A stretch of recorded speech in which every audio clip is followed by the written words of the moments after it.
दोस्तों, नमस्ते प्रणाम। मैं हूँ सीमा मौर्य और मैं अपने YouTube चैनल पे सभी भाइयों बहनों का स्वागत करती हूँ। और मैं एक आप लोग के बीच में गाड़ी गीत सुनाने जा रही हूँ। आप लोगों को कैसा लगेगा कमेंट करके जरूर बताएं और लाइक सब्सक्राइब शेयर करना ना भूलें। मेरा चैनल है सीमा रंगत, सर्च करके जरूर देखिएगा। धन्यवाद। तोरे बिरवा में अतरा गुलाब बरही न बीड़ा लगा, तोरे बिरवा में अतरा गुलाब बरही न बीड़ा लगा। से बिरवा कूचे समधी का बहिना, से बिरवा कूचे समधी का बहिना। अब खात घर बरही जाई, बरही न बीड़ा लगा। अब खात घर बरही जाए, बरही न बीड़ा लगायो। तोरे बिरवा में अतरा गुलाब बरही न बीड़ा लगायो।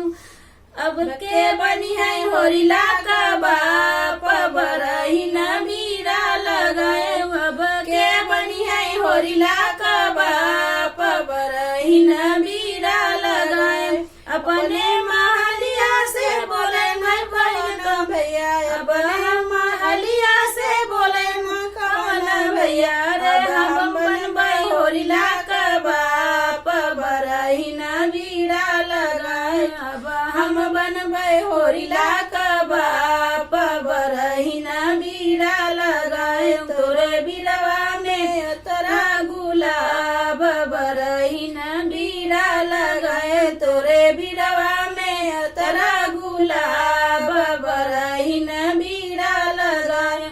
से बिरवा कूचे भसरू का बहिना, से बिरवा कूचे भसरू का बहिना। अब घर बरही जाई, बरही न बीड़ा लगाए। अब खात घर बरही जाई, बरही न बीड़ा लगाए। तोरे बिरवा में अतरा गुलाब बरही न बीड़ा लगाए। अब के बनी है होरिला का बाप, बरही न बीड़ा लगाए। अब के बनी है होरिला का बाप, बरही न बीड़ा लगाए। अपने महलिया से बोले न कौन भैया, अपने महलिया से बोले कौन भैया।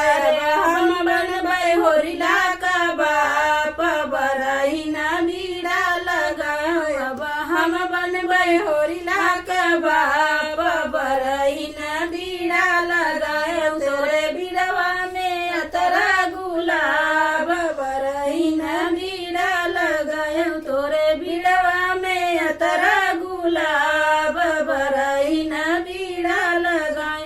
से बिरवा कूचे दुल्हा का बहिना, से बिरवा कूचे दुल्हा का बहिना। अब खात घर बरही जाए, बरही न बीड़ा लगाओ। खात घर बरही जाए, बरही न बीड़ा लगाओ। तोरे बिरवा में अतरा गुलाब बरही न बीड़ा लगायो। अब के बनी है होरिला का बाप, बरही न बीड़ा लगायो। अपने महलिया से बोले न कौन भैया, अपने महलिया से बोले न कौन भैया। अब हम बनबै होरिला का बाप, बरही न बीड़ा लगायो। अरे हम बनबै होरिला